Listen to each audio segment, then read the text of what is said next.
And although you kind of know that this might happen, you don't really think about it very much. Princess Anne did not leave the palace alone. Walking beside her was Catherine, Princess of Wales, surrounded by a newly assembled security unit that answered to neither routine protocol nor the Queen's household. The vehicles were already waiting. The officers moved with unmistakable purpose. And when the palace gates opened, one truth became impossible to hide. Catherine's protection had just been strengthened, and Anne had personally taken command of the handover. Before we go deeper into what this really means for the royal family, make sure to subscribe so you don't miss a single update. Anne had just completed a confidential protection briefing inside Buckingham Palace and now escorted Catherine directly to the waiting convoy. The new unit had been created specifically for the princess, combining experienced royal protection officers, a private intelligence advisor, and a senior security coordinator selected outside the usual household chain of command. That chain is the formal line through which instructions normally pass between royal offices, making this separate structure an extraordinary break from routine. Catherine stopped beside the lead vehicle, calm in posture, but visibly strained by the speed of the change. Anne placed a steadying hand on her arm and spoke quietly. "From this moment, you are never left exposed." The princess held her gaze, understanding that those words referred to more than physical danger. Someone had decided that ordinary protection was no longer enough. William arrived moments too late to witness the full briefing. The prince saw the unfamiliar officers, the altered vehicles, and his wife preparing to leave under new command. Shock hardened his expression when he realized the decision had already been implemented without his direct supervision. Anne did not apologize. She told him there had been no time for delay. One officer carried a sealed black case containing revised movement routes, residence protocols, emergency authority codes, and restrictions involving members of the wider royal household. Emergency authority codes are confidential permissions, allowing security teams to act immediately during a threat without waiting for ordinary approval. Their inclusion suggested that the danger was expected to come from a place close enough to exploit palace routine. The break became undeniable when Catherine's team refused to recognize an instruction sent from Camilla's private office. The Queen's household had been deliberately excluded from the new structure. Anne entered the vehicle, then looked back toward the palace. A curtain shifted in Camilla's private sitting room. The departure was being watched. William understood that the convoy was not merely responding to a standard review. Something had frightened Anne deeply enough to bypass familiar authority and act before anyone could interfere. As the vehicles disappeared beyond the palace gates, the question was no longer why Catherine needed greater protection, but who inside the royal household Anne no longer trusted. Behind the formal uniforms and darkened vehicles were three people carrying three very different fears. Catherine feared becoming a burden to those she loved. William feared losing control of the one responsibility he considered entirely his own. Anne feared something colder, the possibility that silence inside the palace had already placed the future queen in danger. Their loyalties were aligned, but their instincts were not, and that difference was about to divide them. Catherine understood how much her position had changed. She was no longer only a senior working royal, meaning a family member who performs official duties on behalf of the crown. She was also a mother, and the woman expected to stand beside William in the next reign. Every public appearance now carried greater symbolic weight, and with that importance came pressure that followed her children into private life. Catherine admitted that fear to her assistant in a documented private account. She said she did not want George, Charlotte, and Louis to feel they were growing up inside a fortress. The princess knew stronger protection might keep them safe, but she feared it would also teach them that danger belonged to every doorway, journey, and family gathering. William entered her sitting room with anger held tightly beneath restraint. He asked why Anne had been allowed to make the final decision. Catherine answered carefully. She did not ask permission because she believed there was no time. The prince heard the explanation, but not comfort. Protecting his wife had always felt like one responsibility no institution could take from him. Anne's review explained the urgency. For several weeks, she had examined Catherine's official movements and found unexplained changes to travel routes, officer rotations, and access permissions. These were not harmless clerical errors. They created gaps in responsibility, making it unclear who had authority at critical moments. William then discovered something worse. One removed officer had received informal instructions from Camilla's household, even though that office sat outside the officer's official reporting line. The breach suggested that palace influence had entered a structure meant to remain politically neutral. William lifted the revised security folder and read the opening page. His anger disappeared into shock. He slowly lowered himself into a chair while Catherine watched his expression change. "You didn't know, did you?" she asked. The prince could not answer immediately.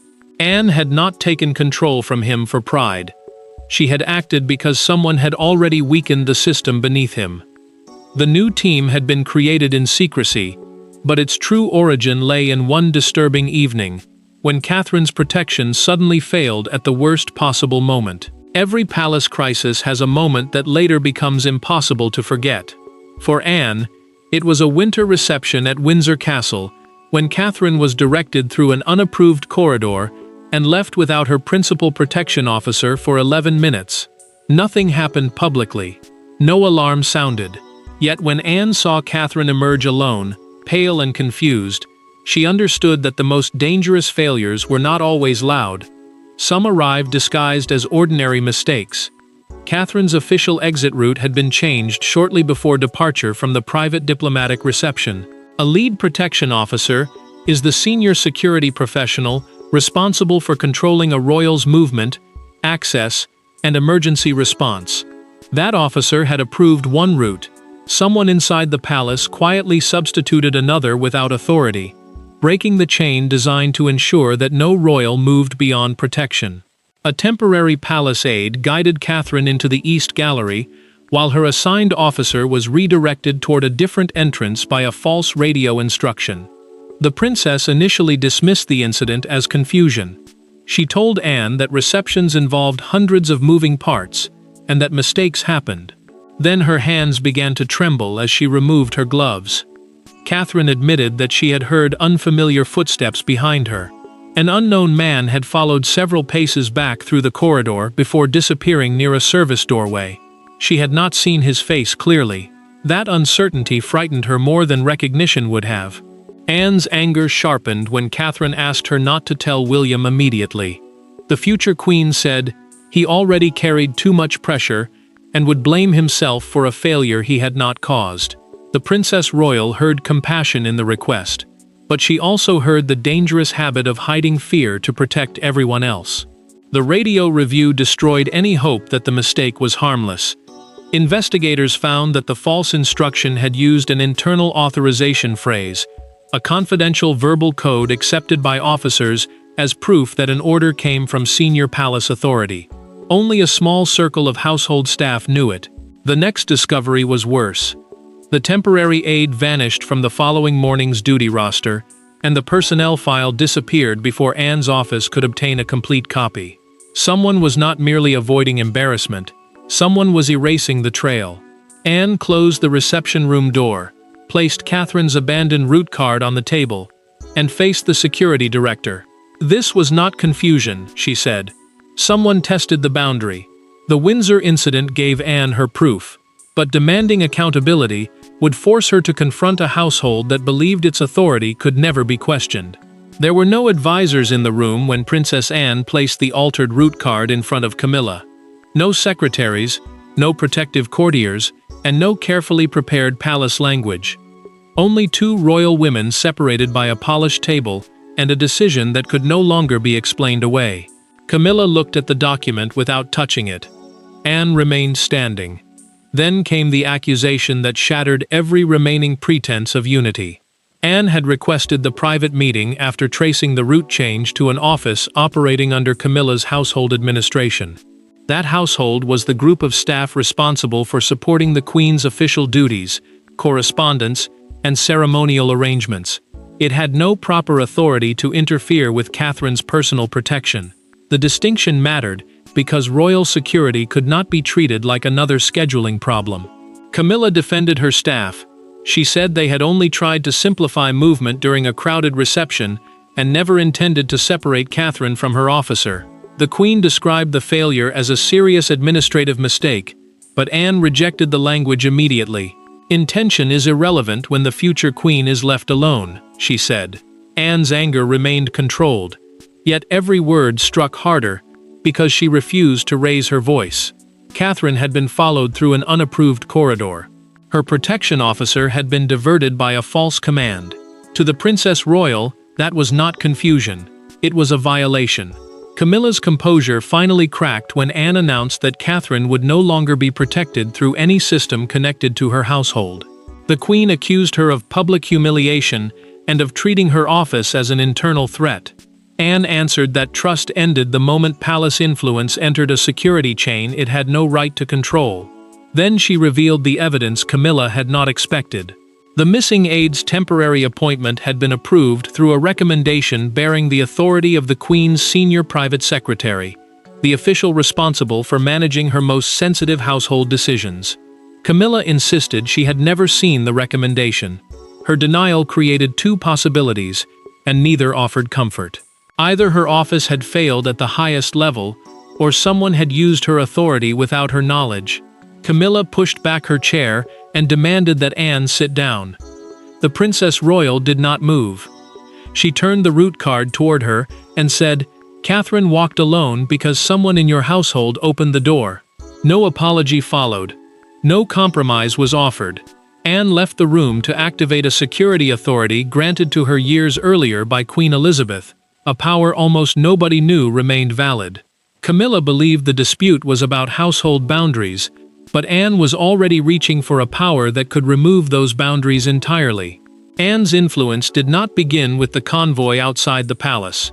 Years earlier, Queen Elizabeth had entrusted her daughter with a private safeguard designed for moments when family hierarchy threatened royal security. The instruction was narrow, rarely discussed, and never meant for ceremony.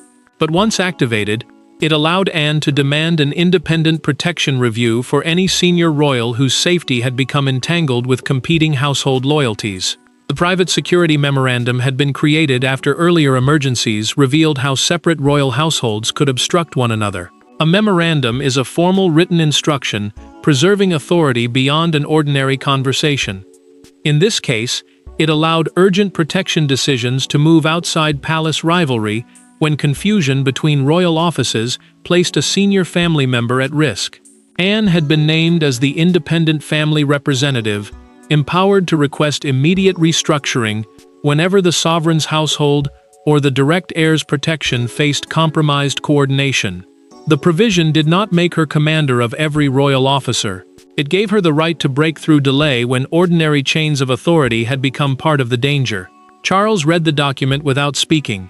His eyes remained fixed on his mother's signature, and the silence exposed a wound Anne had expected but could not prevent. The king appeared troubled that Elizabeth had entrusted his sister with an authority she had never formally placed in his hands. Anne told him the safeguard had not been written against him. It had been created for situations, not personalities. Yet Charles still felt judged. Its activation suggested that he had failed to control the household beneath his own roof, and that his sister had been forced to correct what his leadership had allowed. The memorandum granted Anne permission to bypass household secretaries and establish a separate operational chain for Catherine, until the review was officially closed. That chain would report directly to the princess's principal protection officer, William, and Anne herself. Camilla's office, shared palace administration, and temporary staff would remain excluded unless every individual received fresh clearance. Charles removed his glasses and placed the document beside the late Queen's signature. "Have you already acted?" he asked. Anne met his gaze. "The vehicles are outside." The answer left no room for delay. The legal authority had settled who could create the new team, but it could not settle how the family would absorb the decision. Catherine would feel protected. William would feel bypassed. Camilla would feel accused. Charles would feel diminished.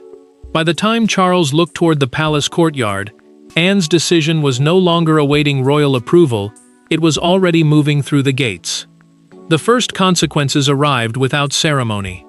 Access cards stopped working. Meeting schedules were rewritten.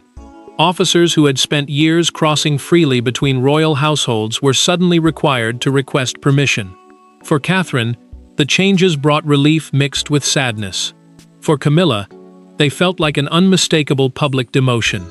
And for Charles, every closed door became evidence that the family's private fractures were now being built into the palace itself. Catherine's residences received completely revised access lists. Temporary staff members faced fresh security checks, and every journey was restricted to routes approved by the new protection unit. An operational access list is the official record naming who may enter secure areas, attend confidential meetings, or influence protected movements. The changes mattered because the Windsor failure had shown that familiar faces and long service could no longer replace proper accountability. Anne also suspended coordination meetings involving Camilla's household until her independent review established exactly how Catherine had been separated from her officer. The Princess Royal knew the decision would look punitive, but allowing the old system to continue would preserve the very weakness she was investigating. Camilla discovered the new reality when she attempted to enter a planning meeting connected to Catherine's upcoming engagements.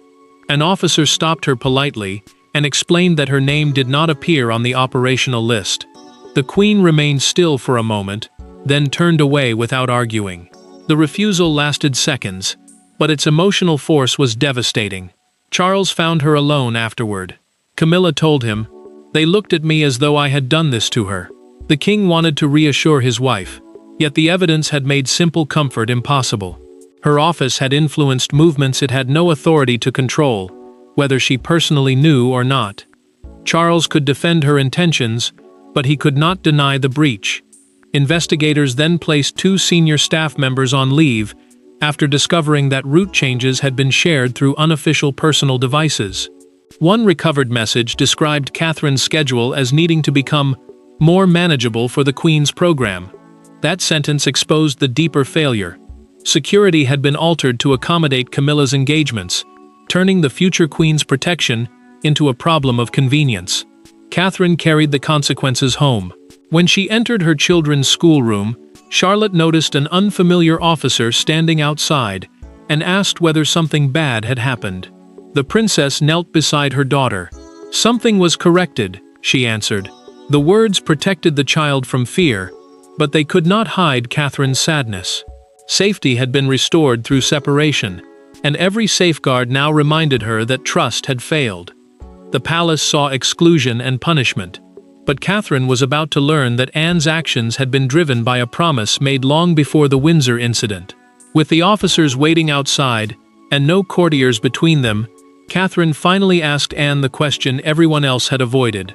"Why did you take this so personally?" Anne did not mention policy, hierarchy, or royal procedure. Instead, she spoke about Queen Elizabeth's final years and a private promise made during a conversation at Windsor. It was not a command to protect an institution. It was a request to protect a woman carrying its future. Catherine had invited Anne into a small palace sitting room after the first full day of the new security arrangement. No aides attended. No advisors prepared their words. The princess thanked her, but admitted that the scale of the intervention had left her feeling responsible for another fracture inside the family. Every altered access list, cancelled meeting, and unfamiliar officer seemed to carry her name. Anne rejected that guilt immediately. She told Catherine that accepting protection was not an act of ambition. The new arrangement was a safeguard, meaning a firm boundary created to prevent interference before danger could return.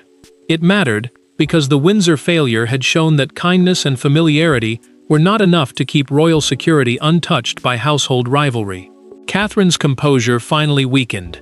She confessed that every special measure made her fear she looked eager for a role she had never wished to claim early. The future queen had spent years avoiding any gesture that might suggest impatience, even when greater responsibility was already being placed upon her. Anne answered with painful honesty. Catherine had made herself smaller for too long to keep others comfortable. She had softened objections, hidden fear, and accepted confusion because confrontation felt cruel. The Princess Royal said the Windsor incident proved that restraint now carried a cost. Someone had crossed a boundary because they believed Catherine would remain silent. Then Anne revealed the promise through a documented private account of her final conversation with Queen Elizabeth. The late monarch had asked her to ensure Catherine was never isolated by competing households as royal responsibilities moved closer to her. Elizabeth had understood that the princess's instinct to protect family peace could leave her exposed when firmness was needed most. Anne reached across and took Catherine's hand. "This team is not a wall around you," she said. "It is the line you were too gracious to draw for yourself." Catherine's eyes filled, but this time she did not object. She nodded, accepting that protection did not make her demanding. It allowed her to serve without fear being used against her. Their private understanding changed the meaning of Anne's intervention. Yet beyond the room, no one knew about Elizabeth's promise. Inside the room, the moment was about trust. Outside the palace, it was about to become a symbol of succession, loyalty, and royal power. By morning, one photograph had overtaken every other royal story. Anne stood beside an open vehicle door, Catherine just behind her, while the new security officers formed a precise line across the palace entrance. There were no crowns, no speeches, and no official ceremony. Yet the image communicated something stronger than any announcement. The Princess Royal had placed herself between Catherine and whatever threat had emerged from inside the palace. Buckingham Palace released a restrained statement confirming a revised independent protection structure for Catherine following a review of senior royal security procedures. The phrase meant that her officers would now operate through a separate command system, protected from interference by other royal households. Officials avoided mentioning the Windsor incident, Camilla's office, or the suspended staff. That silence created more suspicion than a detailed explanation might have done. William watched the coverage beside Catherine and finally admitted what pride had prevented him from saying earlier. He had resented Anne for acting before consulting him. The prince had felt pushed aside in the one duty he considered entirely personal. Now he understood that waiting for permission would have left his wife inside a weakened system. Catherine did not celebrate his change of heart. She simply told him that Anne had acted because fear could not be allowed to become another private burden. Camilla saw the same broadcast alone. When one commentator described Anne as the guardian of the future queen, she switched off the television. The words turned a security review into a public judgment on who had protected Catherine and whose household had failed her.